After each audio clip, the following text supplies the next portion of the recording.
Hello, and welcome to another episode of the Christian Reeve Podcast. Today's guest is a professional carer, an artist, and writer from the UK. Her name is Krista Rice. Welcome to the show. How you doing?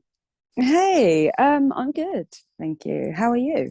I'm very good, thank you. So you're finally on the show. To give people listening some context who may not be aware, Krista has been a friend and follower of mine for maybe a year and a half now, maybe I think longer. so. Something like that. Yeah. Um, Before we get into you, I'm just curious because you were very eager to get on the show. Why? Why? Why did you want to be on the show? I'm interested. Um, to be fair, to start with, it did actually start out like as a joke because I thought, Oh, yeah, no, there is no way that I'm ever gonna do anything like that. fair But enough. no, but then it was just like, you know what? Actually, it could be fun, so why not? Okay. So just like to have a good conversation and stuff. And all right, wicked, wicked, wicked.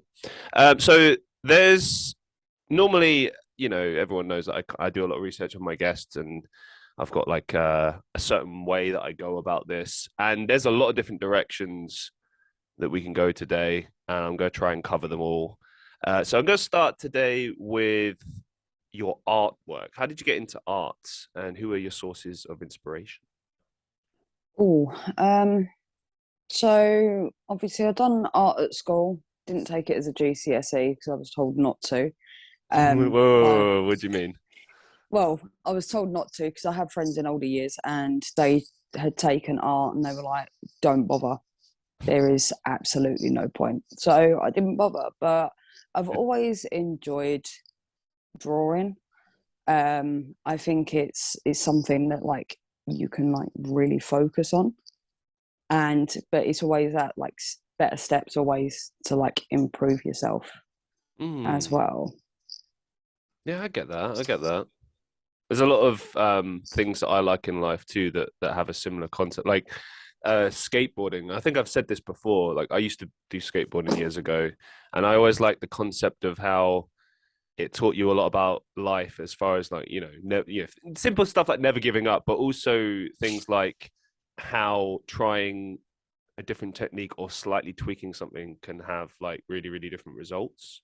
Mm, And I think with something like art, it's interesting because obviously everyone has like their favored way of drawing or painting or whatever. And then sometimes it's weird to kind of come out the comfort zone and do something different that maybe you're not used to. But then when you do mm, it, maybe you discover a newfound talent you didn't know about. So, yeah.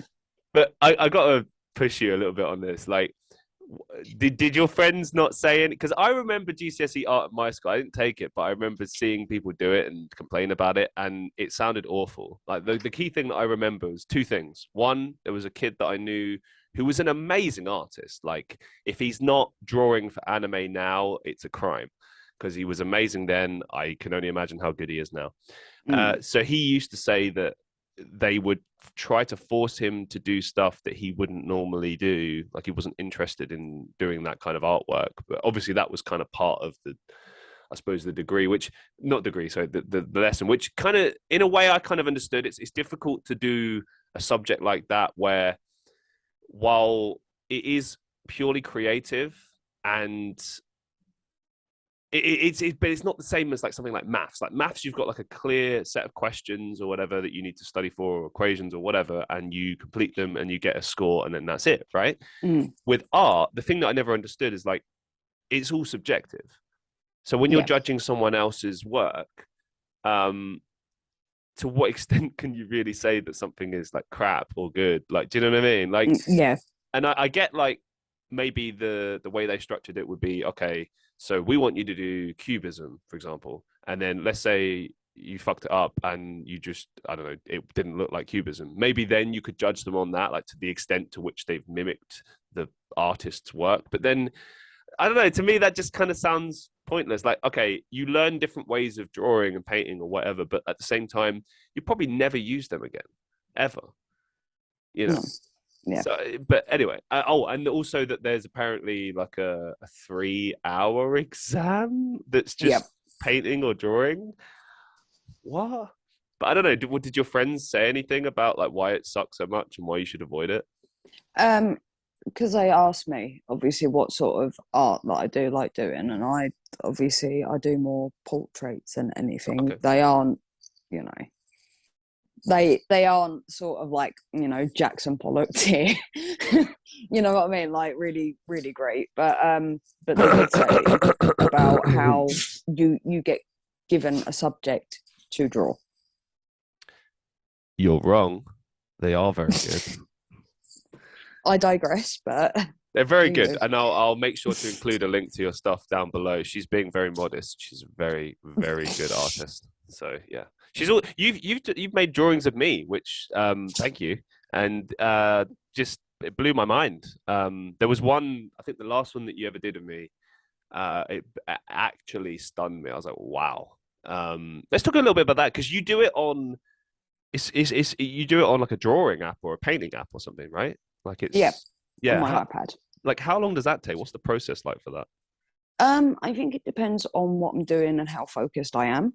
Because there are some times that you can start a piece and you've got your outline and everything else, and then you start like maybe putting your colours in, and you're like, okay, that's not looking too bad, and then it will be one side of the face looks slightly different to the other, and you're like, like I know obviously faces aren't exactly symmetrical, but then it's a bit like, yeah, I'm just gonna stop with this before I start getting annoyed with it, because it's not going the way I want it to. And then sometimes you stop it completely and then you don't go back to it. But then there are other times that you are sort of focused and you're like, actually, I am really enjoying this and I really want to get this done. That to me feels exactly the same as songwriting. Like I can totally relate on that. There's some songs I just like, nah, this is shit, and I don't ever bother finishing it. And there's other times where it's like you do it in 5 minutes and boom. Yeah. Interesting. You listen to music when you're painting, right? Or yes.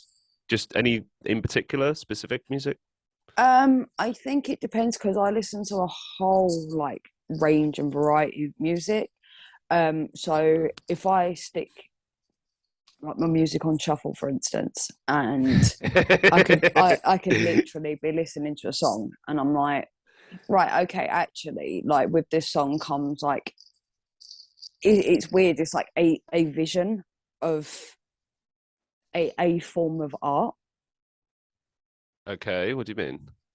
In the way of, I don't even know how to explain it, because I suppose it seems a bit weird. It's like you listen to the music and you can even sit there, you know, with your eyes closed, and then when listening to it, you like envision it. You're talking about the art, like the you envision the art while listening to the music.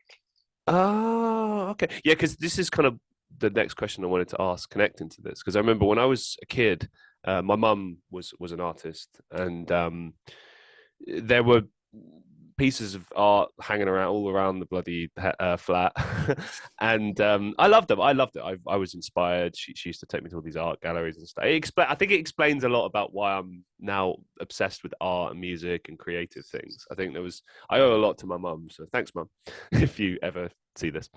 I don't think she listens to the show, but if you do, on the off chance, thank you, love you. She said that there were certain pieces of art, like, and I remember there were pieces of art that she made that were like kind of disturbing, and I was like, oh, you know, what's the message here, or you know, what are you trying to convey with this? And while we were talking about it, she'd say that sometimes she'd be listening to certain stuff, and she'd be like, okay, I was listening to like Nirvana and Metallica when I made this, and that's why this has kind of got more of like a darker vibe to it or whatever. Like, so I guess my question to you is, to what extent do you feel that the music you listen to either changes the moods you convey in your artwork, or like to what extent does it kind of actually influence the artwork? I think I would say, I think it also depends on the mood that I'm in when I listen to the music. So say like, I don't know, my last piece, for instance, my Papa Emeritus 4 from Ghost. Um, I was listening to Respite on the Spitalfields from Impera, and I just had like this sort of, vision, and then I was like, do you know what? Actually, I suppose I could make it album inspired. So I just literally carried on, like, so started the album again, going through every song. And then it was going through every song felt like it added more. Okay. All right. Yeah. I get it. I get it. In the same way that like an album often is like a collection of it's an idea, isn't it? It's a concept. When you listen to an album, like, okay, some albums are more obvious with that, some lesser so. And some are just a collection of songs thrown together. Yeah. Like for instance, I'm a massive fan of Dream Theater, the band. So for those who don't know, it's a progressive metal band heavily inspired by like Rush, Pink Floyd, a bunch of other metal bands. Anyway, point is they love their concept albums. They do, and there's a Yes. yeah, they love them concept albums. I don't know why I'm doing that accent. Anyway, they did this one album. This is how I discovered them. They did this album called Scenes from a Memory, and the whole concept was that like there was a story woven into the whole album about I think it was like what was it? It was like someone living past lives and going into someone's dreams in order to kind of like discover the past sort of thing. It was a fascinating, like I really, for anyone who, even if you're just not really into that music, just check it out because it's interesting. But yeah, and they did it in such a way that you can appreciate the songs on their own, but you can also appreciate them as part of a wider narrative. And Yeah.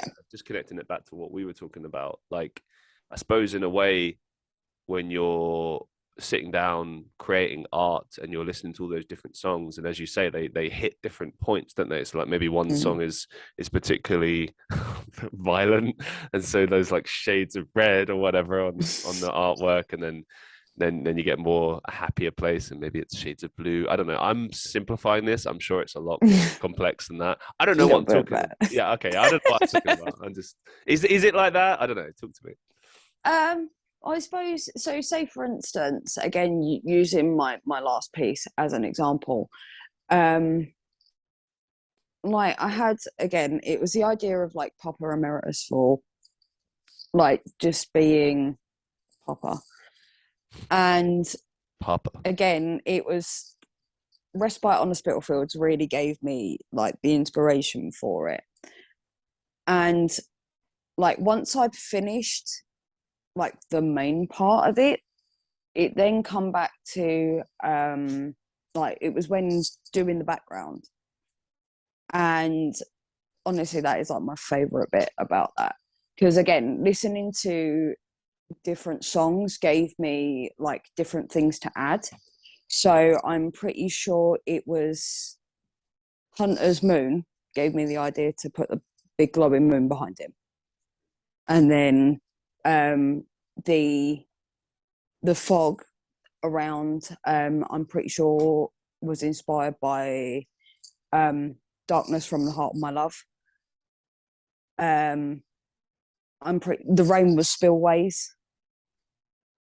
Yeah, it was literally just adding more as it, like, again, it's just like listening to the music, feeling it, and taking them like feelings and just on a page. Awesome. No, I mean it. It's interesting. I've always found it fascinating, like people's creative processes, because it's always so different. Everyone's got a different approach and a different way of seeing things, visualizing things. So yeah, it's intriguing. What are you trying to achieve with this art? Because I've always thought, and I know people listening to this, our friends will definitely agree with me on this, that you should, I don't know, maybe do commission art, sell this in some way, try to monetize it. Like, are you thinking of doing that? Do you want to do that? Do you have any goals for this, or is it just for fun? Like, what's the deal? literally just for fun, just because I enjoy drawing, and I'll put it out there, and if someone likes it, someone likes it. Fair enough. So you couldn't be swayed into maybe doing commissions. I think you're really good. I think I don't know. I think like you could really do something special with that. Like, I think it depends on what the commissions would be. okay, all right. So it's like a maybe. It's like a ooh, maybe if the price was right, the project was right. Mate, yeah, if the project was right, Yeah, not okay. the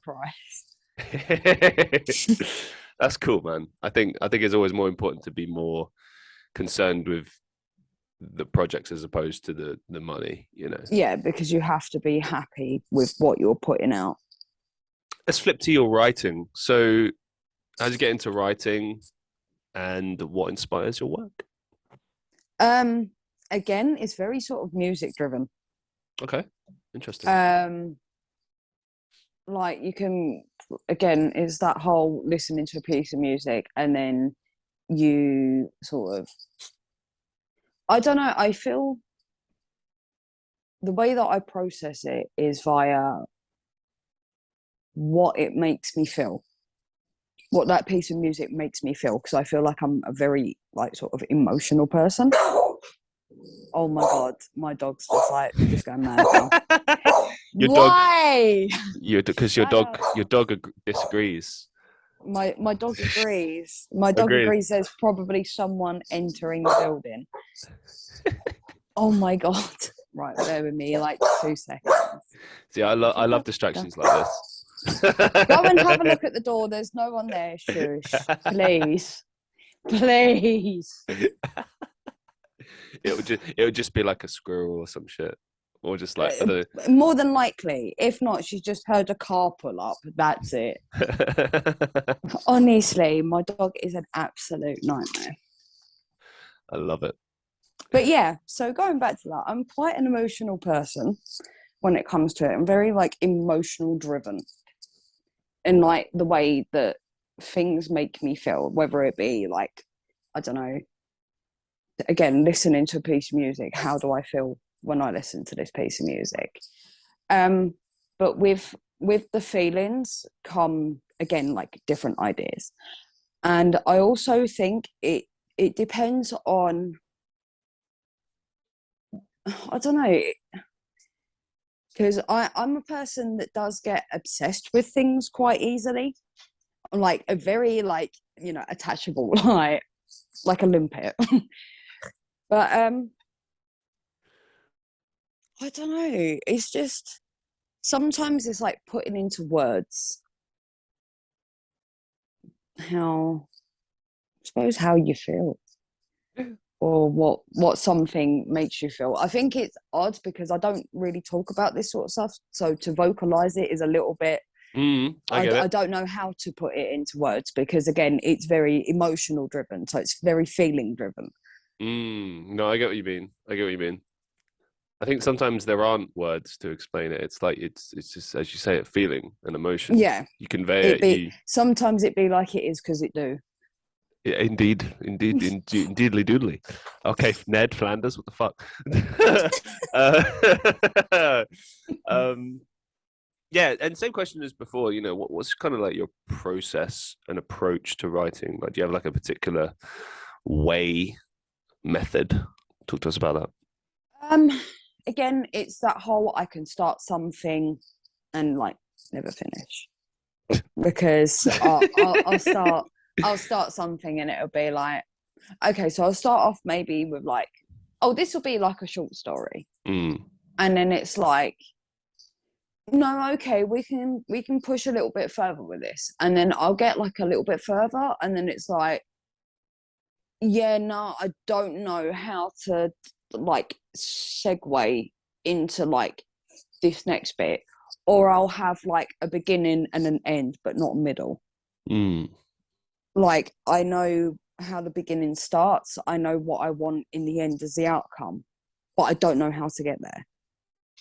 Yeah. I've heard some people say that it's good to work your way backwards, but I always wonder, like, it sounds straightforward, but yeah, because I've tried writing like stories before. I'm not good at it. I can do poetry, I can do songwriting, but I suck at writing books. I don't, and I'm always amazed at how people do that. I've read your short stories, and they're really good. Obviously, we've in some instances read them out even online, which is pretty cool. Same dog is like, you did what? How my dog's like, excuse me. Any goals with the writing, or is it same as your artwork? Same? Again, it's just for fun. Usually it's very self-indulgent. As it should be. But I don't know, the amount of things that I've started and not published, sometimes it only literally goes to my best friend. Oh, cool. And like she'll read through them. And sometimes she gives me ideas as well. And she's like, I really like this, but how about if you do it this way instead? Or how about you can segue it by using X, Y, and Z? And I'm like, yeah, that's great.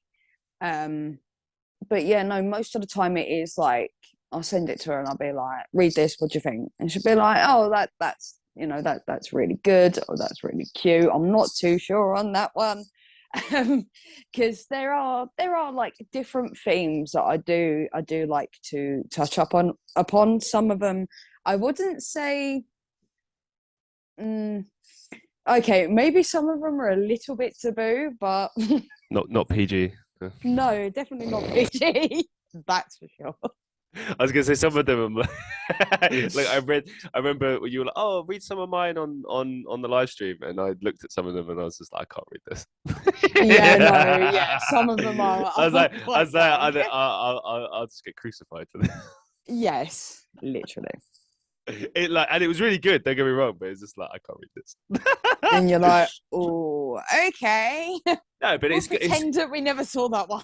No, but it's good stuff. I mean, I think the thing that interests me about you is because I get what I'm getting is that you do your artwork and your writing is almost like a form of therapy for you. It's part of you. It's like fun, and that's cool. That's cool as fuck. If that's what it is and that's all it is, it's cool. You know, it doesn't have, not everything you do in life has to be something you turn into, you know, something you monetize. Like there are things I'm interested in. Like poetry is a good example for me. Like I have zero ambitions to be like a professional poet. You know, I just write it sometimes and it's like, you know, or like, I don't know, playing games. Like I'd never want to be like a professional, like for example, professional gaming, like at esports level and all that stuff. Like to me, I don't get it. Like I kind of do and I don't. Like I remember I actually met someone who I worked with when I was younger who did these competitions. Like, and it's pretty cool. Like this was back in the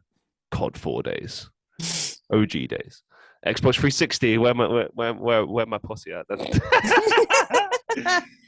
OG day. But no, in all seriousness, like I remember him telling me that he got to fly to like LA and, you know, compete competitively and do all this cool stuff. And I was like, oh, that's awesome. And I was intrigued. I was like, well, do you still, I know it sounds like a dumb question, but I was like, do you still enjoy playing the game? And he was like, honestly, like, it's a difficult question to answer because it's kind of like yes and no.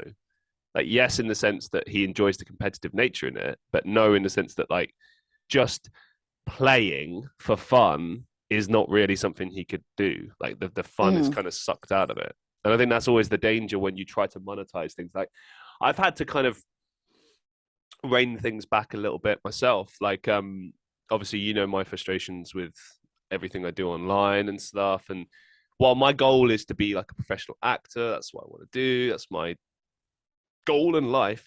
Other things like content creation and the podcast and stuff, like I want them to succeed. And when they don't, I get like a bit sad about it. But then I've had a lot of people, yourself included, who've just kind of been like, well, why don't you focus more on like what you love about this and like make that your focus rather than just always worrying about the numbers and stuff. And it's difficult for me specifically because maybe this comes from my business background. Like I'm obsessed with numbers. I find it interesting. You know, you learn a lot about that sort of stuff. For example, the majority of people that listen to the show are female. Hello, ladies. I can't speak properly. Yeah, and they're Forgot how between. to English. Yeah, can't compute. Between the ages of about 18 to 40. Stuff like Mm, that is interesting to me because it's like, oh, that's interesting. So it appeals to this demographic specifically. It's more, what about this is more appealing to women than it would be to men? What is this that's more yeah. appealing to people between these ages? Stuff like that fascinates me. But then obviously, inevitably, you're like comparing yourself to others sometimes, or you're like, I wish this was doing better. I wish more people were hearing it.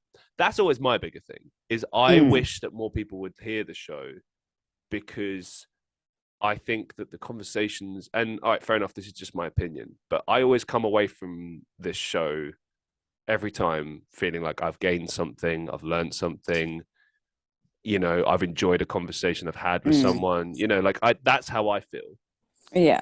And people that listen to the show have communicated that too. So I know it's not just me.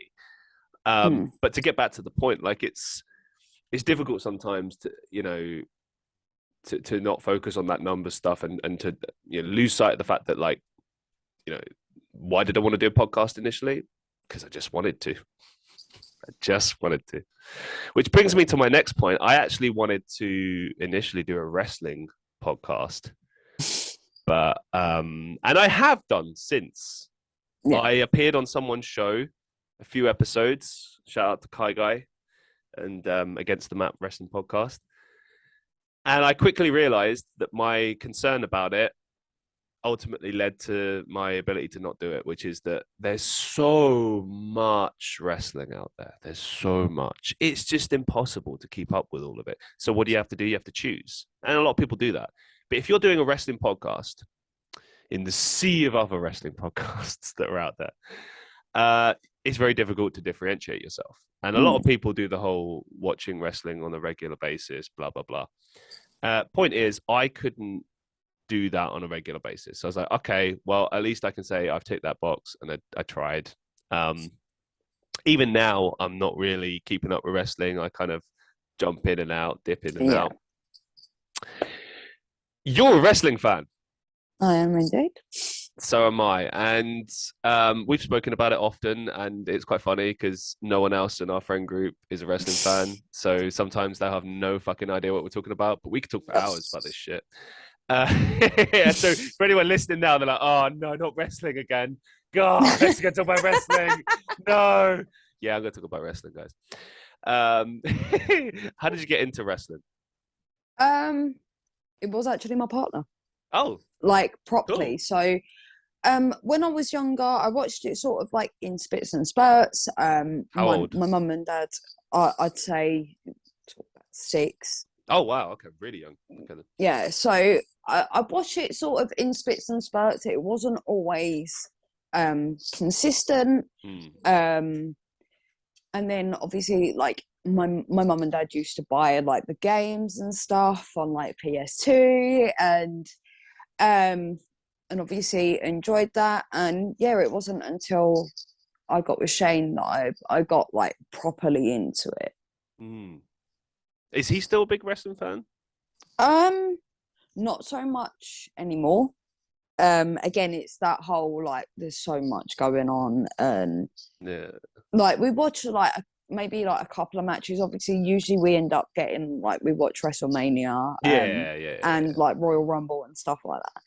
But yeah, I think it just depends. I mean, if there is like a good looking match, like whether we've followed the storyline or not, if there is a good looking match, we're like, yeah, we're gonna watch it.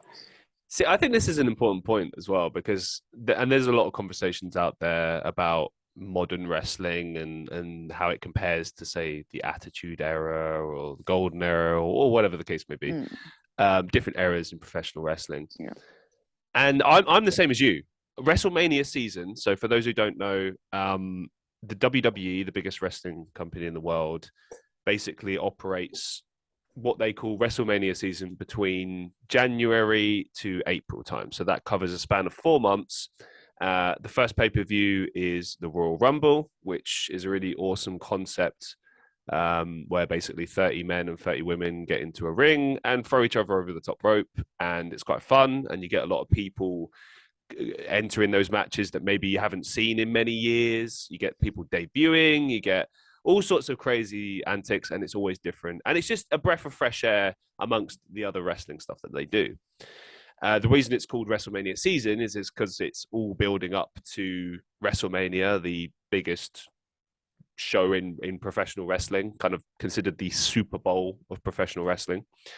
And yeah, I mean, I suppose it's cool, isn't it? Like normally the Royal Rumble sets up like a new superstar or someone that's deserved to be at the top and finally gets that opportunity. And there's, I don't know, I feel like, and maybe I don't know if you agree with me on this or not, but I feel like everything outside of WrestleMania season just doesn't compare in terms of excitement. And like it's like you said, like I'm always right now I'm kind of glancing at what's going on in WWE, AEW, whatever, and if there's a particular match that looks really good, I'll go out of my way to see it. I'll keep up to. I'm always up to date. I know what's going on. I just won't necessarily go and watch the weekly television.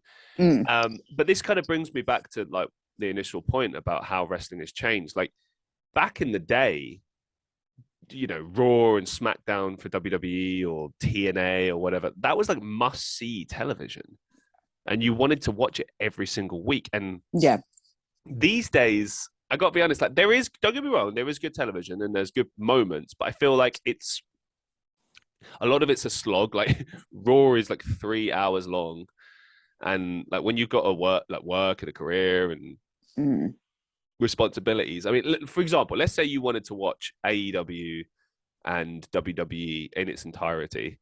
Okay, just for argument's sake. So that's 3 hours of Raw, 2 hours of SmackDown. So that's 5 hours, right? Then they got that 205 live show, which I think that's like an hour, right? So that's 6 hours. And then you've got NXT, which is 2 hours, right? So that's 8 hours.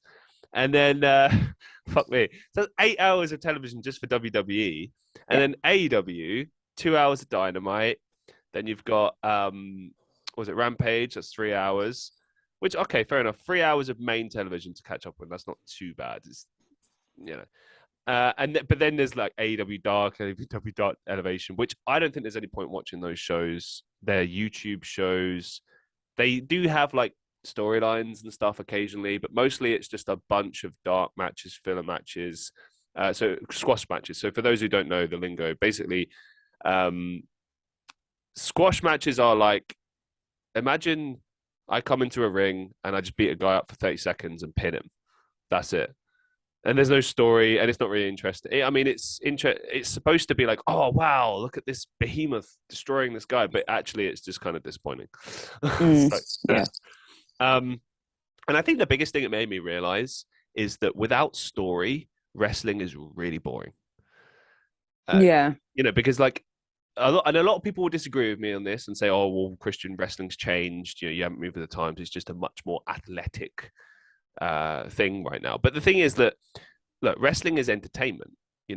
If you're talking about like amateur wrestling and stuff like that, then fair enough, I agree, it's all about the sport. But professional wrestling at its core is about entertainment. That's what it's supposed to be. And what's at the core of good entertainment is a good story. It's like, it's not enough to just be like, oh, these two people are going to have a fight. Isn't that great? It's like, no, I want to know why they want it. Like, why do you want to beat each other up? Like, sometimes it can be absurd. Like WrestleMania 18, Edge and Booker T had a fight over wanting to have a shampoo commercial. That was a fight. And you know what? It was a good fight, and it was a funny fucking angle.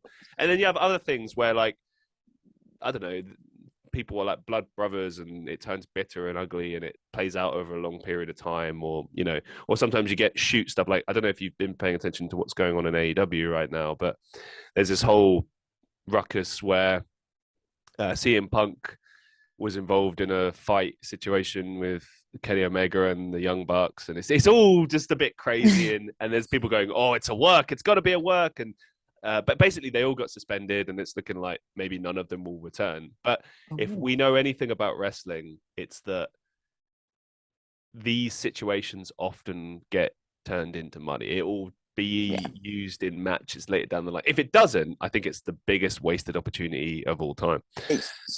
definitely. Yeah. And to be fair, bringing it back to the general kind of idea of what we're talking about right now, that's the sort of stuff that keeps wrestling, I feel, interesting and relevant these days. But those moments are few and far between. Where it used to be that most of wrestling was like that, and you had a bit of silliness and a bit of comedy or whatever. Now it's like you got a lot of comedy, you've got a lot of just endless matches of nothing. Like I don't know, like maybe it's just me, but like I feel like a lot of the wrestling that's out there is just gymnastics routines, like as Jim Cornette puts it. Like it's just like you got to make me care about this stuff. Like if every move just looks like it's, you know, I kicked you in the face, but you got straight back up, and now you're waiting for this move. It's like this isn't. Yeah. What is this? Even I don't understand how I can care about this. Oh no, I totally get it, because like I think it also goes back to that whole thing of like, so in like the 70s and 80s, even 90s, you had like kayfabe, right? And it's that whole like, I don't know, for instance, like as you were just explaining there, it's like if you were to, I don't know, hit a hard move on Undertaker, but he just gets right back up, and you're like, dude, that's gonna hurt. Yeah. Like, you know, or that looks like that is supposed to hurt quite a lot, and you're getting up like it's literally nothing. Like it doesn't feel as I can't even think of a way to explain it. No, I get what you mean. Well, because it's about suspending disbelief, isn't it? Yeah. Like we all know it's not real, and as wrestling fans, you know, I'm sure you've had this over the years. People will always be like, "Don't you know it's fake? You know it's not real, right?" And it's like, yeah, I know. You just don't get it. It's entertainment. It's not about if it's real or not. Like, do you know what I mean? Like, I don't watch a movie and go, "Oh, it's not Captain America. He's real, isn't he?" Like, no. but it's no, but like when you really break it down, like wrestling is live action theater, essentially. Yeah.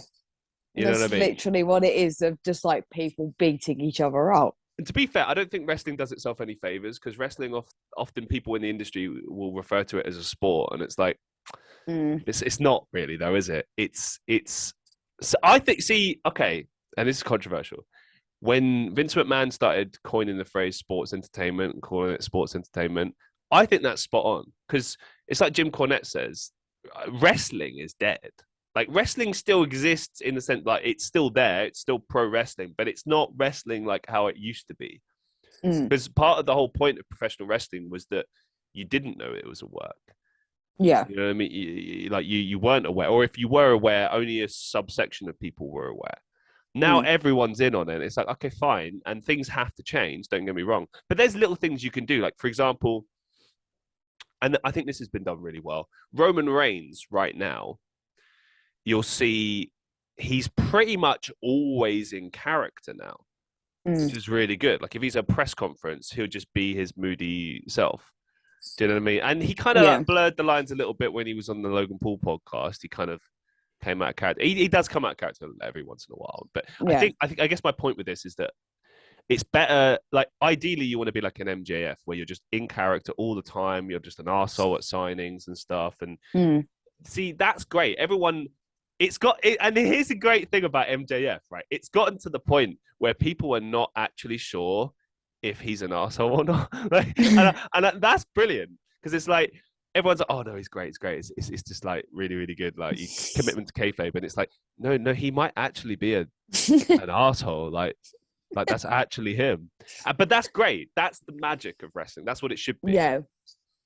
But I don't know. I can't count how many times I've been like really amazed by what someone's done in the ring and how serious they are and intense they are. And then you see them do a fucking interview afterwards and they're like, oh yeah, it's all great. I'm going to give to this charity and do this lovely work. And then I'm going to go to Disneyland at the weekend. And it's like, oh, come on.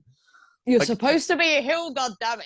Yeah. It's like, just like, can't you just, but then here's the thing, like they are human beings. And it's like, I remember listening to that old, it's the infamous CM Punk shoot interview that he did back in 2014. I've listened to it like a million times. It's just a work of art. One of the things that he said in it, which I thought was very interesting, was how, you know, you're expected to be this character like all the time. And that must get very jarring and tiring after a while. And you blurs the lines, doesn't it? Because you are not that character. Yeah. Do you know what I mean? Like, it's like, imagine if actors had to do that. Imagine if like Tom Hiddleston had to just be Loki all the time. It'd drive him nuts. He wouldn't want to do that. Yeah. It's fine to just rock up to Comic-Con once in a while and be like, I am Loki, you know. It's like, that's fine. That's cool. Yeah. But like, if you had to just play that character all the time, like, I don't know, that shit drives me nuts. Like, Yeah, definitely agree with that, because then because you've probably got that conflict of, you know, obviously that you are playing a character, but there's that part of you that's like, but that's not me. That's not me. That's not me. Oh my god. That's not me, man. Oh my god. What do you think makes a good wrestling match? Oh, definitely, as we've just discussed about like having a good storyline and like knowing like reasons why they're going to be fighting, because sometimes you can get behind either one or the other, and you know who to root for. I also do think it's the interaction between the two superstars. How they like play off of each other, and also I think like crowd participation as well. Yeah. Do you know, did you watch wrestling during the pandemic by any chance? Yeah, like, again, like little bits. Like, I remember just the biggest thing it taught me is just how important it is to have the crowd there. Yeah. Because like, without the crowd, like, it's not that it sucked, because it didn't. There was still some good stuff done, but it was very, sometimes things would fall on deaf ears, and it'd be very kind of like, what would have worked with a crowd of people doesn't work if there's no one there. Yeah. And then other times it's just odd. Like, you just hear like someone shouting at another guy, and you can hear the echoes, and like maybe there's like, it was really odd. And then other things were just like, I don't know. It was just, there were just instances that was such a shame that would have been so much better with a crowd. You know, like Brody Lee in AEW. You know, it's such a shame that didn't. He wasn't able to do that in front of a crowd full of people. Yeah. But yeah, I don't know, and it applies to other things as well, like sports, football matches without a crowd, odd. Yeah. Sunday league football is really odd. It really does. I feel like sometimes the crowd makes the match. You know, like, for instance, and this has been said before millions of times, one of my favorite matches of all time is The Rock versus Hulk Hogan, WrestleMania 18. Have you seen, the match? Yeah. It's probably the best crowd of any wrestling match ever. It's like 92,000 people in Toronto, Canada. It's insane. And if you just look at what they do in the ring, like from a technical standpoint, I suppose they don't particularly have a great wrestling. It's like, Hulk Hogan at 50 years old doing his, but he doesn't need to be. That's the thing about wrestling that I love, is that you don't have to be an acrobatic extraordinaire. Like, you can just kind of just do your thing. And like, I mean, the Hulk Hogan built a career off it. He did, like, for 30, 40 years, it was just tell me something, brother, and the pythons and the leg drop, and that was it. That was his thing. Yeah. He could wrestle. Legit, like, there's proof of him doing it in Japan, and he was trained properly and everything. But it made more sense and got him more money, and just worked all around to do his shtick, as they say. Yeah. And but the point is that match was so heavily aided by the crowd. Like if the crowd had been flat that night, I mean, it's impossible, but if it had, it would have been a very different match. But people still talk about it to this day, because it was electric. And there were other interesting things as well that, like, they had to call on the fly. Like, for instance, The Rock in that match was supposed to be the good guy, like the baby face, as they call it, and Hulk Hogan was the bad guy. But there was no way in hell that anyone was booing Hogan, because it's his first time being in WWF, WWE since I think 94, 95, something like that. This was Yeah. 2002. So it's a long time. And so they had to call it on the fly. And basically, The Rock had to kind of work like a bad guy in that match. Yeah. And there was even talk of possibly like calling an audible on the spot and basically like maybe The Rock losing. But The Rock won the match as planned, and it worked out. And they had a little altercation with the NWO afterwards, and it was like, Team Rock and Hogan against, that. And they it was pro wrestling at its best. And you still see elements of that today. But I feel like it's few and far between. You get like a few matches here and there that like wrestling, and like everything else is just like, okay. Okay. It's like I really try. I try hard to like it, but I can't force myself to. No, and that's fair though. I totally get like where you are coming from, because like you say, their moments are few and far between, but there are times where you get like a really good match and you're like, this is wrestling. For me, it was okay. I'm not a big fan of Kenny Omega, I'll be honest. I think he's an amazing athlete, but I don't him and the Barks and Penta El Cerro Miedo, whatever his fuck his name is, changes every week. It does. It's just there's a lot of jumping around, moves not meaning anything. Like the only thing I've seen with Kenny Omega that's actually in line with wrestling is that I think, to the best of my knowledge, no one has kicked out of his finisher in AEW, or maybe only one person has. And that was always a thing in wrestling of like protect the finisher because it's like the move, and look, he's a personality. It's great, but I don't know. I just always found it difficult watching his matches. They're very predictable. They go through the motions. It feels like there's an expression in wrestling of getting your shit in, like putting all your moves in the match. So it's like you do everything, and it's like that's not really what wrestling should be at its best. At its best, it's like you impress the audience, but you tell a story. But when he had his match with Bryan Danielson for the first time at I think this was 2021 Arthur Ashe Stadium, the AEW Grand Slam, I think it was called. Now, Bryan Danielson is like the best example of everything that a wrestler should be. Yeah. Just all round, like he gets it. Like he's great in the ring. Everything means something. He's great on the mic. He can tell a story. He could do it all. He's like, if there's like a Mount Rushmore of like today's wrestlers, he's on it. And everywhere he goes, even in WWE, where for a long time a lot of wrestlers were strained and found it difficult to move within that, like he still made the best of it and made it work for him. And props to him. But bringing it back to this match, he got a good match out of Kenny Omega. That was a genuinely good match. But I feel like he had to kind of like, or push that. Like, he had to lead that and be like, "No, I'm in charge. I'm the captain now." Like, yeah, and it works. It works. And yeah, there's other people that do it. Like CM Punk does it very well too.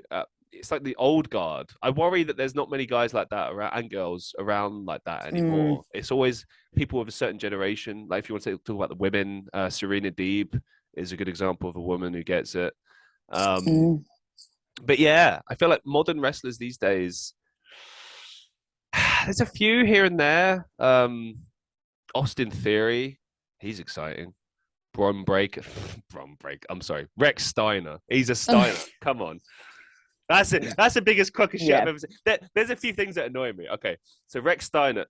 For those who don't know, Steiner family is like Scott Steiner. What's the other one? No. I can't remember his name. Oh, this is bad. I'm a terrible fan. Scott Steiner's brother. Oh, Bright? No, it's not Bright. Oh, I can't remember his name. I'm so sorry. Please don't beat me up. The Steiner brothers. Fuck it. Yeah. Steiner brothers. So, not Scott, the other one, has a son, and he's in WWE. And it's like, imagine if, let's say, you have like a bunch of ducks, right? This is such a bad analogy. What would be a better example? It's like you can't hide what you are. You can try. You can try and tell me like, oh, that's not Steiner. No. But it's like, bro, he talks like Scott Steiner and he moves like both of the Steiner brothers in the ring. He's a Steiner. Call him a fucking Steiner. He's a Steiner. That's what he is. Yeah. And he's exciting. And he's wrestling. He gets you excited. That's a modern guy that gets it. I'm telling you, one day the main event of WrestleMania will be Rex Steiner, Bron Steiner, something Steiner versus Austin Theory. That right there is a fucking main event if ever I've heard one. Now you could do that now and that'd be a great match, but they need time to build and become rivals or whatever. Also, I had to Google it just to make sure it is Rick Steiner. Rick Steiner. I'm sorry. Rick Steiner. I'm so sorry, Rick. No, he's gonna watch this, but yeah. So Bron Breakker moves like Rick, talks like Scott. He's just it's amazing to watch. But I just don't get why WWE decided to take his name from him. I really hope they give it back to him one day and work that into a storyline. And AEW does it as well. There's this guy called Preston Vance or 10. He's in this group called the Dark Order. And like, okay, so the guy wears a mask. He's built like a brick shit house. He's like 6'4". If you've seen this guy without a mask, he's a very attractive man. Like he looks like fucking Hercules or some shit. And you put a mask on him. Like, what are you doing? Like, don't take the mask off. Like, that's money. Like, and look, wrestling shouldn't be about looks, but it is. And so much of it is like how you look and how you talk and how you move and charisma. And, you know, that's why The Rock was so successful. You know, he was smooth, he was good looking, he chiseled, he had it all, you know? I just don't get that when companies do that. I mean, maybe it's just money waiting down the road. Like you make a storyline out of taking the mask off or whatever. But then there's other. But then again, they done the same thing with Kane. Yeah, no, they should have kept the mask on. Do you know? Actually, sorry, Glenn. Some really good stuff was done with unmasked Kane, but when they went back to masked Kane, it was like, they should have just kept it. They should have just never unmasked him, I think. But it is what it is. But they unmasked Rey Mysterio in WCW, and that was like, what was the point? Like, what were you trying to? There's the worst. There's the shits. But I don't know. Wrestling is subjective, and some people refer to it as like a buffet, which I think is very apt. It's very on the nose. I mean, maybe people don't know that wrestling actually comes from the circus, traditionally, like, historically. And that's why they have like Carney, the language that they still speak in the business. Some people still speak. That's where a lot of the insider terms come from, like mark and stuff like that. Kayfabe, all that shit. But wrestling's changed a lot. Yeah, and I don't always agree with like Jim Cornette's views on things. I think he can be quite extreme sometimes with how he puts his message across. But what I will say is right. But what he's saying is not wrong. He's not wrong. Like, it's the reason why wrestling worked for so long, like we're talking like since the early 20th century, maybe just before that. You know, it worked because it was like a formula, and it got tweaked over the years and everything, but it was like a formula. And when you deviate from that formula and you just do something different, like, fine, look, wrestling more competitive now, more sporty. That's fine. But you can still, and there's matches I've seen. Like Austin Theory is a good example of this because he sells. There's so many wrestlers these days don't sell, and it just pisses me off. It's like if I kick you in the face really hard, you should probably fall over and be like, that hurt. But no, they just get right back up and just go. It's like they're just going through the motions, ticking boxes. And this is just like, it makes it boring. Like, I just skip through most of it, to be honest. You know. And that's why I don't keep up with wrestling these days. You know, I glance at it. I'll check out, you know, if there's a big pay-per-view, like, I don't know, Brock, Roman Reigns, I'll check that out, you know. But a lot of the time it's just like, you know, and it shouldn't be that. It can be so much more than that. But I don't know. Anything you want to add? I do have a question for you. What is your favorite match of all time? Oh, that's hard. Fuck. I'll give you like a bunch because I can't really pick. Okay. So I love all of like the TLC matches, Mm. the classics. So we're talking Edge and Christian, the Hardy Boys, Yeah. the Dudley Boys, just amazing stuff. A bit obscure, but there's a match. So if you've ever seen Survivor Series 2002, so many good matches on that. The main event, brilliant. The first match, it's a banger. It's oh, this was when the Dudley Boys split and they got back together at the end of this, which was cool. But it was Bubba Ray Dudley, Jeff Hardy, and who was the other one? Spike Dudley versus 3 Minute Warning, very short-lived team with Rico. So it was Rosie and Jamal. So Mm. I think Jamal went on to become Umaga, and Rosie went on to become the Hurricane's sidekick. I can't remember what it was called, the name of the character, but yeah, big injustice because he was such a great wrestler. Yeah. And I believe he was the cousin or uncle or in relation to Roman Reigns. Visually, you can see it as well. It's mad. Anyway, really great team. And they did this match. I think it was a tables match, and obviously Jeff did some crazy shit as always. As always. But it was just a really good like opening to a match. It was kind of like Angle Mysterio 02 SummerSlam. It's like sometimes you just get these bangers, and that whole card was just full of really great matches. I mean, to be honest, I thought there was a lot of good matches in that era, Ruthless Aggression, Attitude Era. Yeah. But like of all time, big fan of Rock Austin's trilogy. I think is really good. Austin Bret Hart WrestleMania 13, I think it was. It's a good one. To me, I always gravitate more towards psychology. I like a good story. So like sometimes I feel I really like it's not even a really good match, but I love it anyway. Is Hogan Vince McMahon WrestleMania 19? It's shit. It's two old men beating each other up with like it's mostly just Vince McMahon getting his head kicked in, which is great to see. It's just he was the best heel of all time. Definitely agreed there. Excuse me, but the video package they did for that, which WWE, they got a lot of flaws, but they got a lot of pluses. When it comes to production, no one can touch them. There will never be any company out there better than WWE when it comes to wrestling promo packages. And back in that era, like if you've seen the promo package to Rock Austin WrestleMania 17, it's the best thing you've ever seen ever. With Limp Bizkit's was it My Way or I think one of the I can't remember the name of the song. Perfect. And the same with the Rock Hogan thing. They had a really good story. They wove in reality into it, and it worked. Same pay-per-view, actually, talking great matches. Brock Lesnar, Kurt Angle, one of the best matches of all time. I love amateur wrestling. I remember one time they did like a 50-minute Iron match on a SmackDown in that era, I think, and it was insane. Yes. So good. Oh, my God.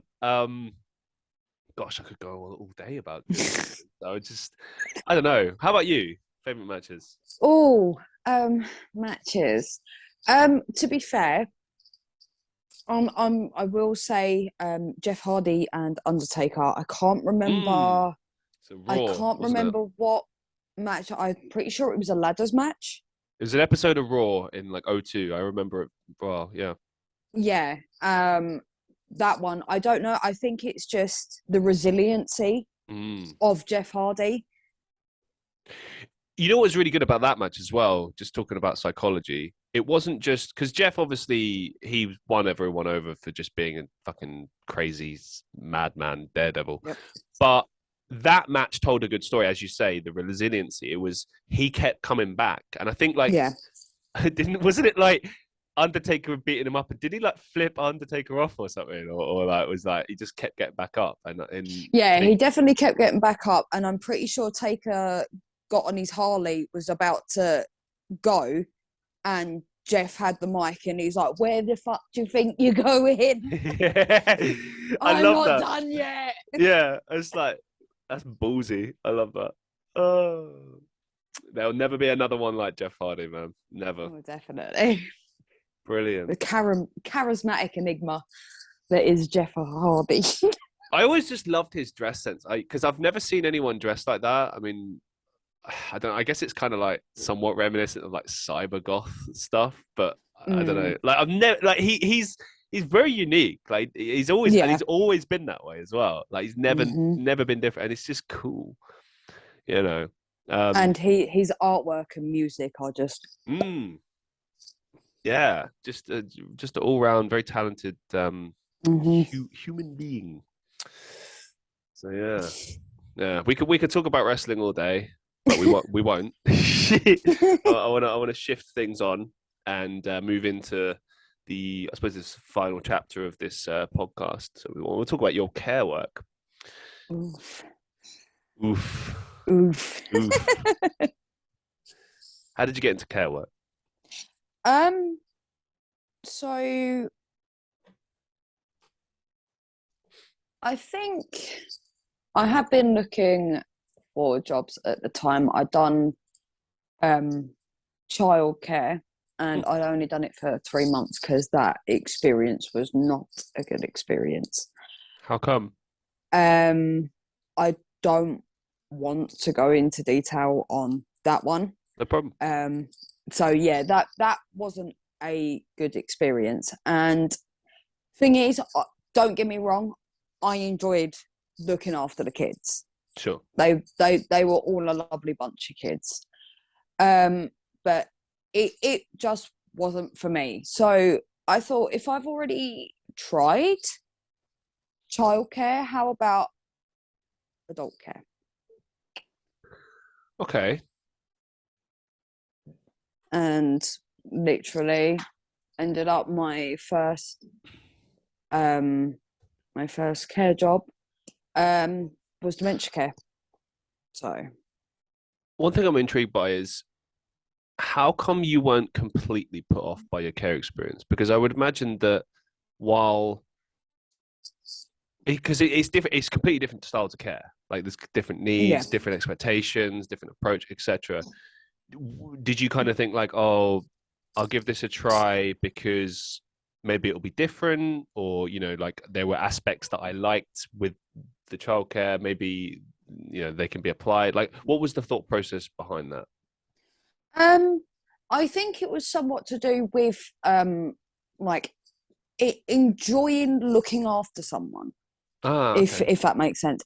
But then during that time frame, like a couple of years prior, my nan had cancer, and it was removed, and she was being looked after by the Macmillan nurses. They were coming in and they were looking after her and making sure that she had everything that she needed and whatnot. And I saw what they were doing and was like, okay, like, they've made my nan's life easier. Why can't I make somebody else's life easier? If I know that's like a weird thought process, but I thought if it's that whole of, if I can give something to someone, I would. One thing I've understood about you as a human being is that you're very, and I think this kind of applies to anyone that works in like your profession, is that you have to be very strong, like emotionally. And I know you'll be like, oh well, you don't see me crash when I come back from it and all this. And yeah, you're a human being. You have the emotions, you deal with them. But the point still stands that you'll go through these crazy shifts sometimes and go for several weeks without having a day off. You'll do all this stuff, and then but you're able to internalize how you feel and not let that affect how you do the job, and then you deal with it later. How do you do that?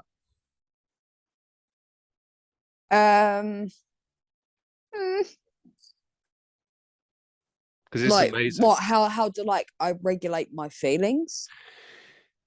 In Yeah, I mean, like, how do you not let it affect your job? How do you do it? Like, I guess what I'm trying to say without being like, oh, you're amazing, because I want you to know that you're amazing, but it's inspiring because I know that I couldn't do that job. I know that I would crack. I could give it a shot, but I think I wouldn't be able to handle. Um, I wouldn't be able to push aside my fear. I think I would. Yeah, I wouldn't be able to do it. But you're able to do it because you're that kind of person that's able to like handle that. And I just wonder, like, how do you do that? um, so because it's dementia care, it's more difficult than residential care because these are people with um well, dementia would be, I suppose, seen as a mental health issue because it does affect your cognitive impairments.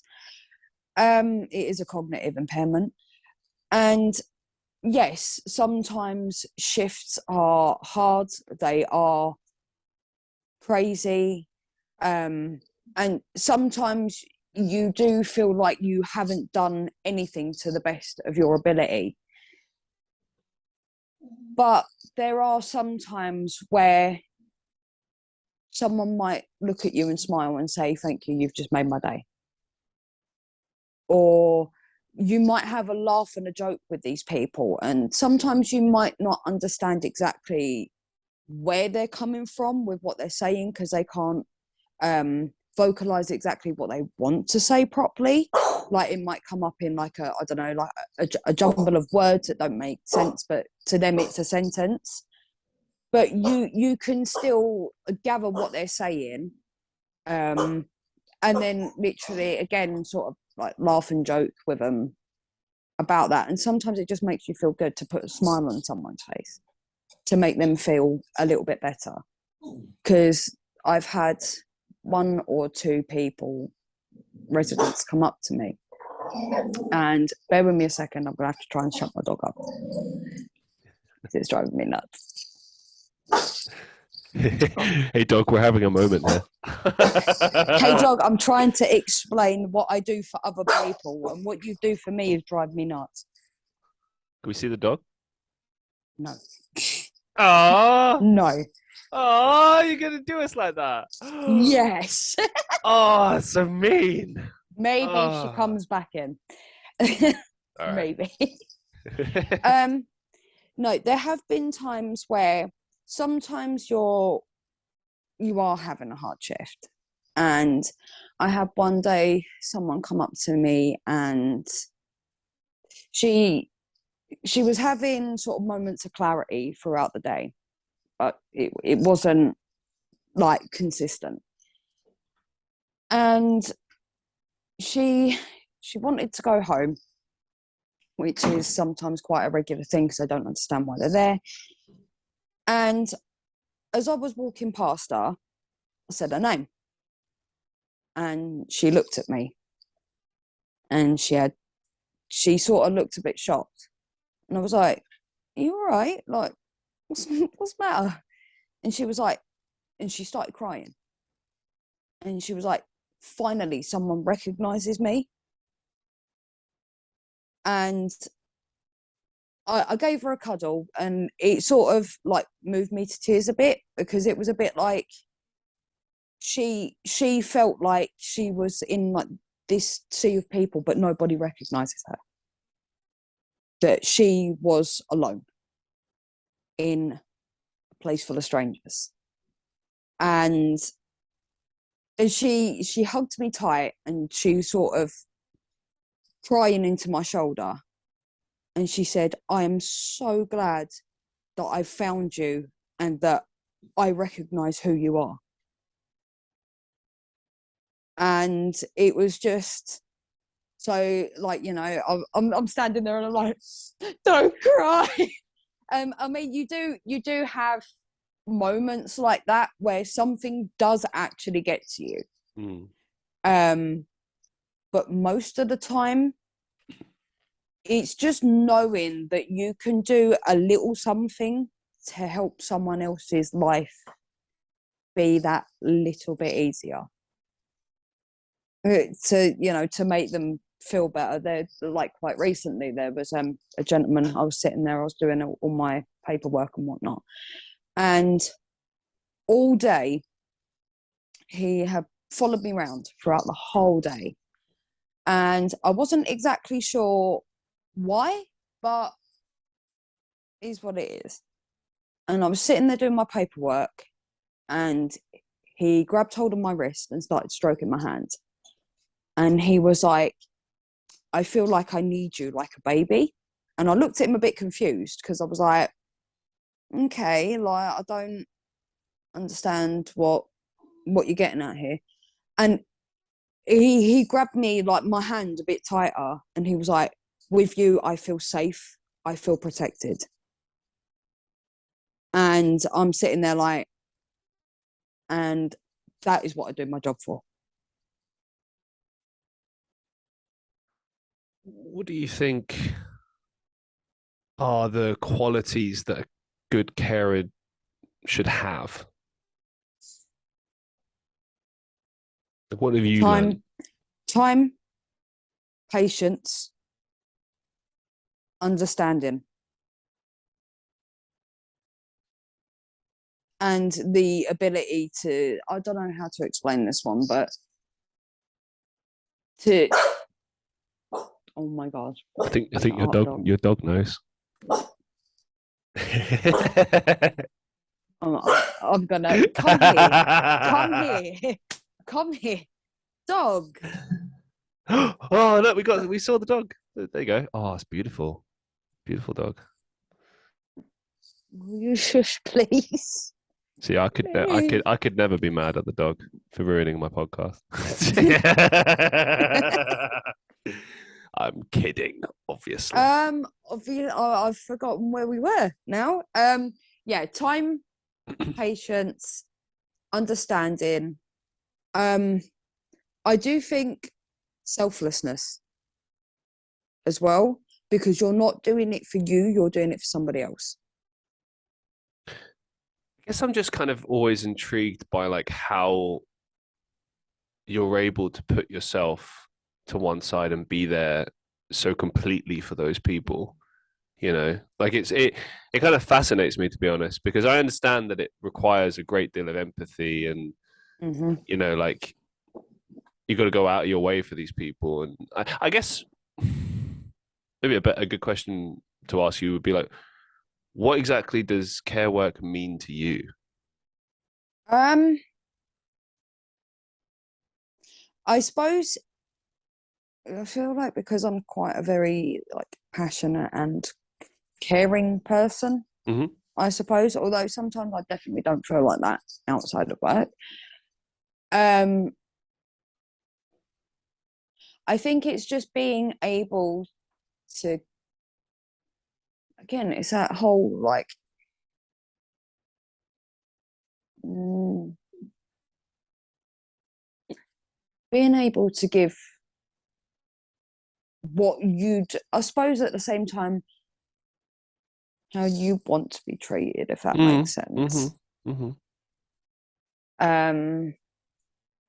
But it's the fact that these people, yes, they've lived their lives, but now they need help.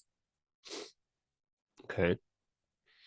And some need a lot more help than others, depending on the different types of dementia, obviously different varying degrees and different stages.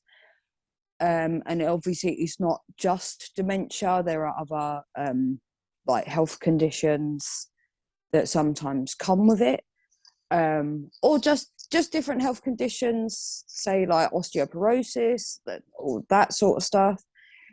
And again, it's just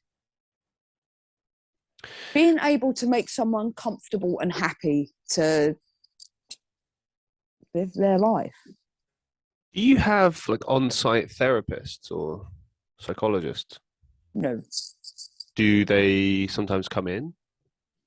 Yeah, sometimes. Okay. And Is that, are you on about like for service users or for staff? uh, for the people staying there.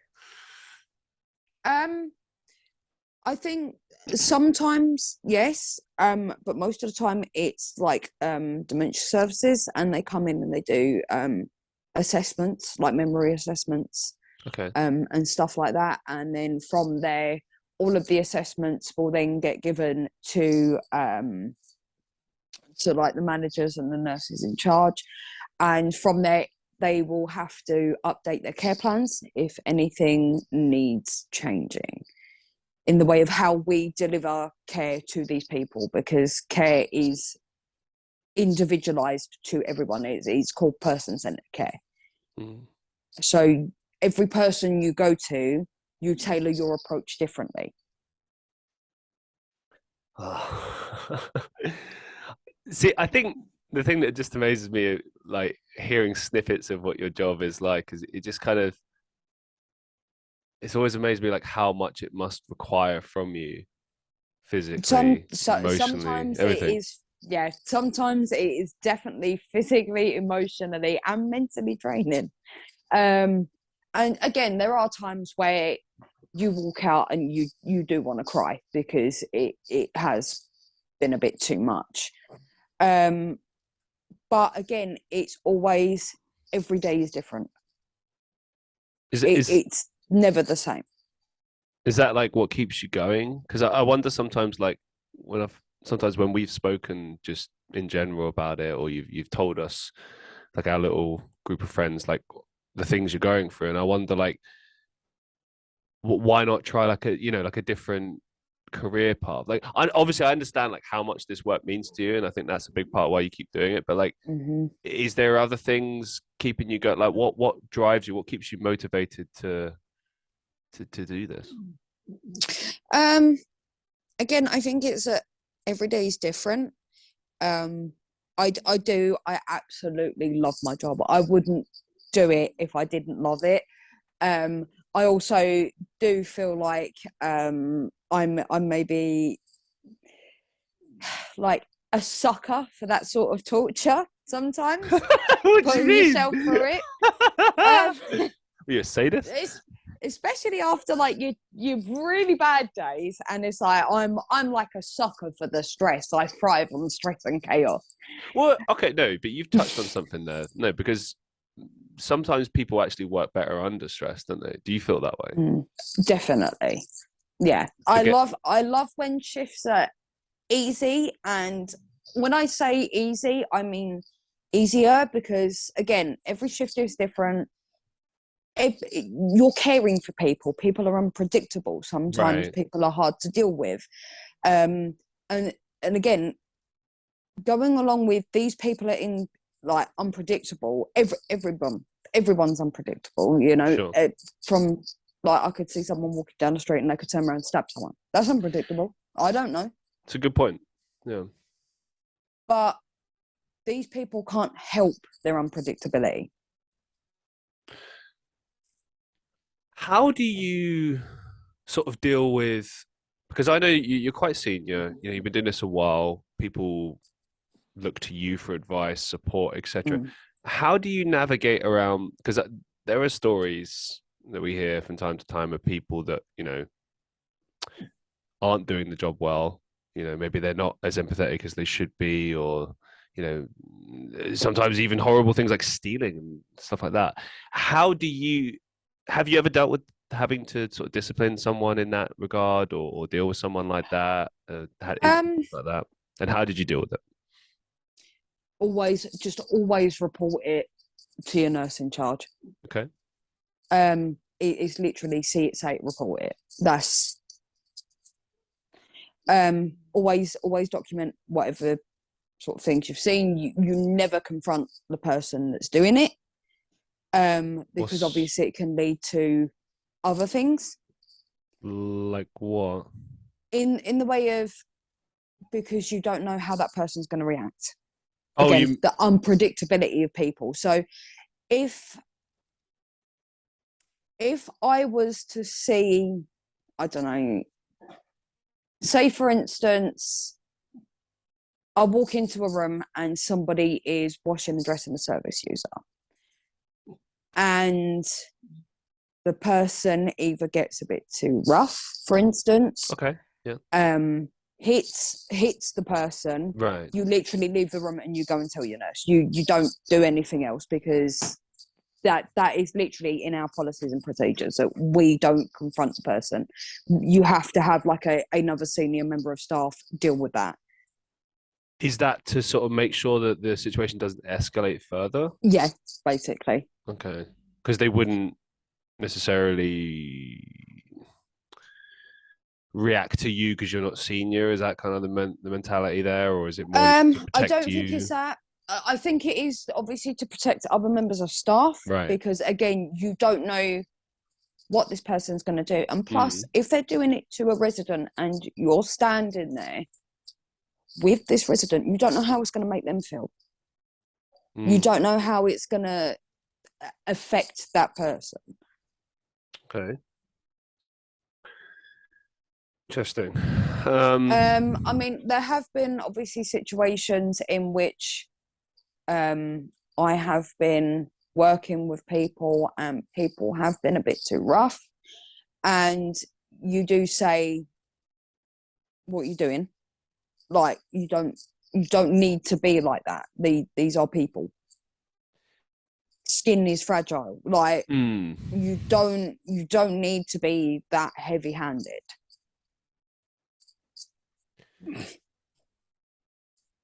Back in, I think it was 2013, 2012, something like that, Ricky Gervais did a series called Derek, which was about care work, working in a care home, etc. Now, I feel like largely a lot of that was kind of like the backdrop to the story that was sort of playing out and stuff. But, you know, they did cover a lot of ground with that. Given that you work in that industry, in that field, firstly, did you see that program? And secondly, what did you make of it? Did you think it was kind of like an accurate portrayal? Did you think it did a disservice? Like, what was your thoughts on that? Haven't watched it, so I can't answer that. Ah, okay. All right. Well, interesting. We'll move on. But seeing, say for instance, sort of, I suppose going along that line, seeing like news articles and news reports of like residents being hit, having stuff stolen, stuff like that, it makes me physically sick to my stomach. Yeah. Because it's like, why are you doing this? These people are vulnerable. They need your help. And then you're taking advantage of them. But then it also tars us all with the same brush. Whether it's one person, whether it's two people, we all get tarred with the same brush. And then people look at us like we're scum. And sometimes that is, I suppose, not difficult to deal with, because I've never personally had an interaction with someone that has come across and looked at me like I am a bit of dirt. But it's just that whole, people are more apprehensive about, you know, putting family members into care homes. Sure. Because of things like this. And it's just hard, because everyone that I have met in the care industry, the people that I've worked 2 different companies, both 4 years each. But like, everyone I have met all has the same mentality of, we are here to care for these people. We are here to look after these people. We are here for them.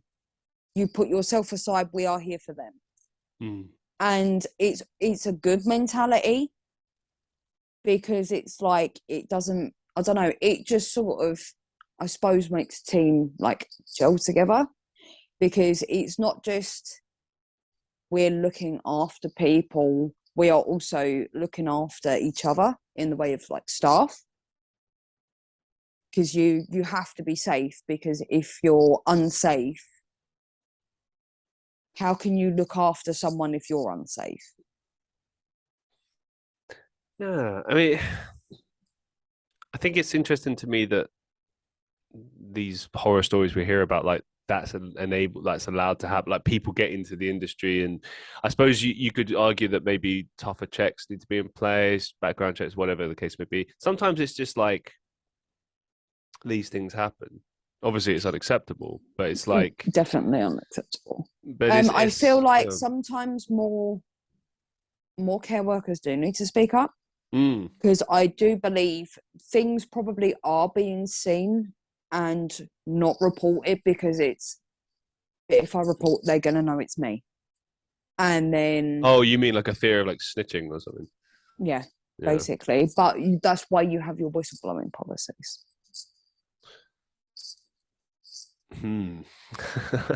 There's a lot. See, this is one of the biggest things I wanted to explore this in depth with you, because I felt like there was a lot we could talk about and a lot of different areas we could cover, and it's just fascinating to finally be able to talk to you about it in depth. You know, we've spoken a little bit in person about it, but like it's nice to kind of actually get your thoughts and feelings about the work that you do and what it means to you. You know, it's nice to hear. I just wanted to make a moment of that. I mean, okay, yeah. So sometimes it just sounds like I'm rambling and I'm making no sense. It definitely doesn't make sense to me in my head, and it's just like words are coming out. But yeah, no. I absolutely love my job, and I wouldn't do it if I didn't love it. Yeah. That's literally the bottom line. When you were working through the COVID-19 pandemic, like how did your work change? What's your experience? Not to be fair, there were obviously quite a lot of changes, like more policies and procedures in place. Like for in the event of an outbreak in the home, how to protect ourselves as well, inside and outside of the home. And obviously the wearing more PPE during an outbreak. So, for instance, I think the major changes were that residents couldn't see their families. Right. So families couldn't come in due to the fact that obviously where it was spreading like wildfire, we didn't want the residents getting it, and then we didn't want them passing it on to staff, or vice versa, that sort of thing. But it was also like, so mentally, I think for our service users, that was hard, not seeing their families, because we were getting a lot of questions day in, day out. When can they go home? That's a usual sort of every day-to-day question. But why haven't my family been in to see me? And then having to explain that there is a pandemic going on in the world, a respiratory disease that you really don't want. But then it'll be like, okay, so why can't my family come in and see me? So that was difficult. And then when we started wearing masks as well, I don't think that helped, because obviously they can't see our lower faces. And then it also muffles what you're saying, obviously, because you've got a piece of cloth over your mouth. And some of these people have hearing impairments. Some people wear hearing aids. Some people have hearing aids but don't want to wear them because they don't like them, because they don't like the feel of them. And then it sort of broke down like communication barriers. I presume or like added barriers, like with communication, which made that quite difficult. I presume the residents didn't have to wear masks. No, yeah. Staff do, residents don't. But it got to a point where I'm pretty sure we only had 2 outbreak cases, and we got that down. I think it was only 1 or 2 people that actually had it. But again, to be on the safe side, due to the fact it was like spreading really quick, we had to isolate people to their rooms so it didn't spread. Which again, these people are like cognitively impaired, and then you're gonna isolate them to their rooms. You've got more communication barriers because of the fact that we're now wearing masks, and if you were going into a person that had COVID, you had to double up on your PPE. Obviously the face shields, the gauntlets to make sure your arms are covered, really long aprons, gauntlets. I never heard of that. Like gloves, like right up here to make sure. Oh wow! To make sure that we didn't get it on our uniforms. Interesting. Okay. I know. I've never heard of. I've seen everything else you talked about, but I've never heard of these arm gauntlets. Yeah, they're gauntlets. Or we had at one point we did actually have it was like an apron, but I thought you were your arms in it. I thought you were going to say like a hazmat suit. Just fucking walk in. Basically, that's what we were going in like. Although we didn't actually have proper hazmat suits, it was like we had makeshift hazmat suits. Right. And you think we're going into these people, and they're seeing us come in like that, and they're like, "What the fuck's going on?" Yeah. Must be like scary. It must have been so scary for them. I mean, we did try our best to explain to them what was going on, to try and get them to like maybe ease up about the situation. Because I mean, if you've got someone that's coming in and full like near enough like hazmat suit, and they're like, "Oh yeah, we're just coming in to see if you want a cup of tea," like what? They're like, why are you dressed like that? You're asking me if I want a cup of tea. You're not like, I'm not infectious. So, but you are like. How long did you have to wear all that shit? So all of like the extra garb and stuff was only until outbreak ended. Once like the outbreak had ended, we went back to just wearing our masks and obviously normal PPE. So that was for the people that had COVID. But obviously it was, again, the infection control and everything else, like changing masks constantly. I mean, that's, you do it anyway. But it just, I think, due to the fact it was a pandemic and everyone was trying to be like more cautious, it was literally like, I don't know, I suppose a way like in a ritual, sort of like in a way like of making sure that you're taking everything off before you come out of a room, but you've literally got to make sure that you got everything just outside the room. I remember when I did volunteer work, it was the same thing. Like when I'd work inside the charity place, I did like I served like people in their little mini store that they had.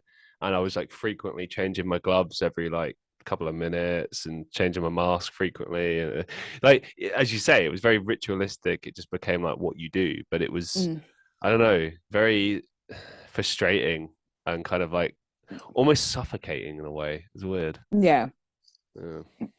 Especially when you're working in a hot building. Right. And you've been told you can't open the windows. Jesus. Really? Like, that's interesting. Okay. What was the mentality there? So it didn't come in. I'm not even joking. We weren't even allowed our aircon on either. What? That's lunacy. Literally, just in case it was in like the filters, just in case it got out. Coming out from like inside, yeah, like it's like lurking in the hedges outside. Like, I'm gonna come in. Literally, like, what do you think this is? Legionnaires? Like, yeah, like what the fuck? Like, whatever. Because I laugh, like, but everywhere that I worked or did volunteer work out or whatever, they had the windows wide open with the idea that hey, we should ventilate this because it will help stop the spread. Well, In the thing theory. is we were getting so many different like mixed information, especially when it first started in the height of it and everyone's panicking, and we were getting literally so many different like snippets of information as to what was going on. And it was like, do we open the windows, do we not, are we allowed to have like ventilation in? But also at the same time, like we don't have our aircon on, but it's hot in here, it's hot outside, but staff can't also take their masks off to have a drink. Like, what? Really? Yeah, like we have to leave the unit. Wow, must have been a So nightmare. if we needed to like chug a glass of water, we'd have to take it out into the garden Okay. because we've taken our masks off. Wow. Like I knew it was difficult for you because I remember speaking to you about it, but like at the same time, I didn't realize it was like this much hassle just to fucking have a glass Oh of no, water. no, Like, no. But again, I think it's I must like admit my company done really well. okay. Like I can't fault them for the handling of like the pandemic at all. So I definitely give props to my managers for that, definitely, and like our regional top bosses and whatever. But yeah, no, definitely they handled it with care, and they were also like our top bosses were sending out letters to us, basically saying like, look, we understand, we know it's really really hard, but you guys are doing great. When there's more information that comes in, we will let you know. We were always kept in the loop Okay. as to what was going on, like changes in policies and procedures. We were always like, you know, told as soon as they got sent through, basically. But yeah, no, and it was definitely nice as well, because sometimes you don't feel like, sometimes you do feel like you're taken for granted. Yeah. Sometimes obviously it's not, you know what I mean, like it's not all the time. Sometimes yeah, there are times where you do feel like I think it's especially on days where it is a stressful and hard shift, you do feel like that's what you feel like.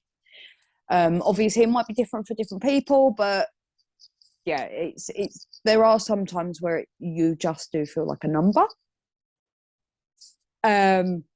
But again, that's only on them shifts where it does get a little bit too much. And I've totally forgot where I was going with this, to be honest, because I've just literally sidetracked and just gone. No, but it was like, you know, having messages from like your managers and like the top bosses saying, look guys, like we know it's been hard, but you are doing fucking well. It was just one of them like moments where it was like, okay, like Well, that's great to hear. yes. That's good to hear that you did get some positive reinforcement, some kudos. Like you deserve it. Like it's, I think care work in general. I mean, I can sort of relate from like a, because I've worked in customer.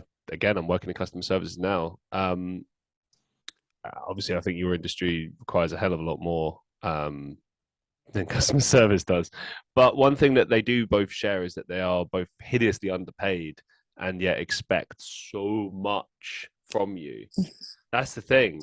Like it's so tough, and so it's great and encouraging to hear that you do get like respect and you know, get appreciated for the work you put in, because I think Yeah, it's definitely. very much an unsung heroes kind of thing. I think. What are the biggest lessons you've learned through care work? Um,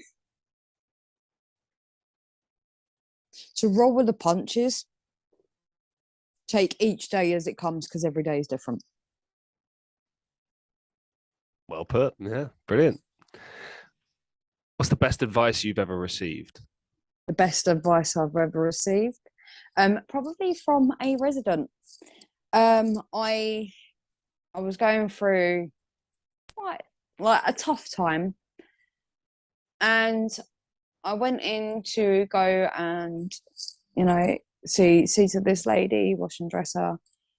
And I said to her, life's hard at the moment. And she said to me, literally, the only words that left her mouth, life wasn't made to be easy. And I know it doesn't sound like much, but it's sort of, life wasn't made to be easy, but you make it what you make it. Like, we don't have any, we're never given a book on how. My dog. Honestly. And that's the dog's contribution. Yeah, that's my dog's contribution. That's my dog's life lesson. Bark, bark, bark, bark, bark. Live, laugh, live life, live, laugh, bark. There you go. Bark, laugh, love. Barking hell. Okay. Bugger off. What? Bugger off. What? Shame, bugger off. You're still streaming. For those who are listening to this, they're probably wondering, like, what's going on right now? What is this? What are you talking about? Talking about the life lessons I've learned from work. Or like, what's the greatest piece of advice I've ever been given? That they're going to die, don't get attached. Shut up! Get out! Jesus! Get out! Wow, that's Shane's contribution. Damn. Oh my god. Oh my god. Amazing. Honestly, it's like two sides of a coin. I can relate. Spicy food, the pads are a nightmare. Shut up. Oh my god, honestly. I can relate to what you were saying before. I think will you bugger off? God's sake. You're just trying to make my life hard. Bugger off and play Minecraft. God, just play Minecraft. Shut up. How much do you think your relationship helps with this? Mm-hmm. How much do you think your relationship helps with, you know, everything in your life as far as like getting through care work and everything else? What, like my relationship with Shane? Yeah, like having that plus a support network, whatever, you know. To be fair, I don't try not to talk to him. Okay. About my work. Obviously there are times that I do, and yeah, there are times that I do complain to him and whatnot. But again, I try not to, because I've always like, I don't ever want to be a burden to anyone else. But like I feel like my problems are my problems. Somebody else shouldn't take that. But I feel like my relationship with Shane does help, because he's a complete and utter imbecile, so it makes me forget things. And you know, he is very funny. I mean, some of the stuff he comes out with is quite shocking, and you're like, why ain't you on an FBI watch list? but it's good, isn't it? Someone that makes you laugh, brings joy in your life, that can help you go. You need that. I've needed that recently. I've been going through a very difficult time, and sometimes something as simple as just like memes has really helped. Yeah, get me through. Memes. But like, I love memes. Going back to like the life lesson, the advice that you shared, like I feel I really relate to that, especially now with everything that's going on. Because when the bigger stuff is happening and it's difficult and you're struggling, I feel like it's the little things that help you sort of get through, you know, and keep going. And that's all you ever really can do. Like, you just have to keep going. And life is hard, and I think in a way it's kind of good, because it makes you appreciate the good times, appreciate, you know, getting through the hard times, and just in general being grateful for the good things in life. But also kind of, I think it makes you stronger in general. Like, and let's bring it back to you. you're a very strong person. I know you'll disagree with me and be like, no, I'm not, but like you are. Yeah, definitely not. But you've managed to, build up a sort of a resiliency and a strength within yourself that enables you to do this job and do it very well. And that's not easy. Not everyone is able to achieve that. And, it's something that I think we're all working at. And, we have moments in life where we struggle, and all we can really do is our best. That's all we can ever do. And just hope it all works out. Yeah.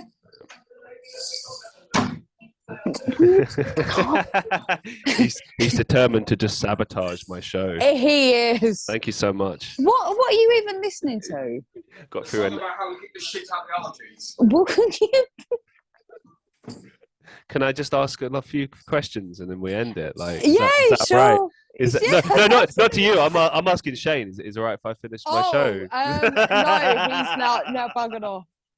Oh, that's convenient. He'll come back in a minute and he'll say something else that's quite ludicrous. What's the biggest life lesson you've learned so far? Oh, is that for me or Shane? You. Again, it's I don't know. Just roll with the punches. Take every day as it comes. Yeah, fine. You can have a breakdown if you need to, but then you literally just pick yourself up and off you fucking go again. Like, just don't stop. No matter how much you want to give up, no matter how much you want to stop doing something, even if you have to take time out and away,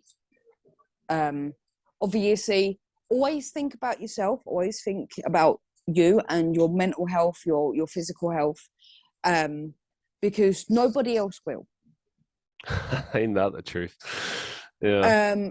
Obviously always think about you, always try to put you first, obviously in situations where you can, but yeah, always try to put you first. Make sure that you're okay before helping somebody else.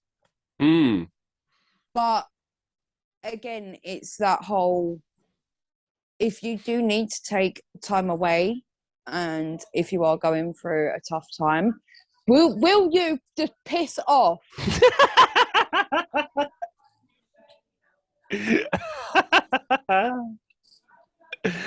Can Amazing. you just go away? Get yourself someone like Shane in your life that can make you laugh, because that's something that's going to get you through as well. Just fuck off. Get yourself a Shane. God. Oh, I will actually suffocate him in his sleep. We got the point there. I think we got the sentiment, and that's good. Thank you. Literally, just take some time. If you need time out to like have a breakdown, fucking do it, because sometimes you're definitely going to need that.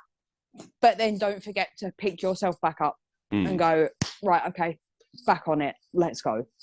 Oh, that punch sounded like a sound effect. That was amazing. It was like, it's a slap. It's a backhand, my dude. I know, but it sounded vicious backhand. It was like something out of a cartoon. It was like brilliant. I might sample it. I mean, you can do if you want to. Don't bother me.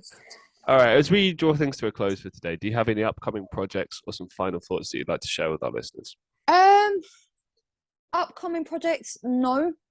Maybe I might, I don't know, put out a couple more art pieces. Yes, definitely. Do it. Or write some more, I don't know. But I will definitely obviously hit you up if I do. And then yeah, you can have a look, see, have a gander, push a look.